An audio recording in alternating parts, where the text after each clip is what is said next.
লাগাইছো ওই জাগেছি বেগুন খেতে সার বেশি দিছো আরে ময়মনসিংহের মাটির ভিতর আছে অনেক গুণ এই কারণে হইছে বড় আমারে বেগুন আমি শুটকে দিয়া খাবো বেগুন বলি তোমারে যদি কম টাকায় বিক্রি করো বলো আমারে বেগুন কয় টাকা দাম রে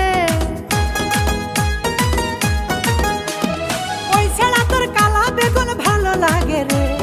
কত টাকা বিক্রি করবা বলো আমারে আরে ওই সেরি তুই আমার বেগুন কিনতে পারবি না উল্টা পাল্টা দাম বলিয়া ভেজাল করিস না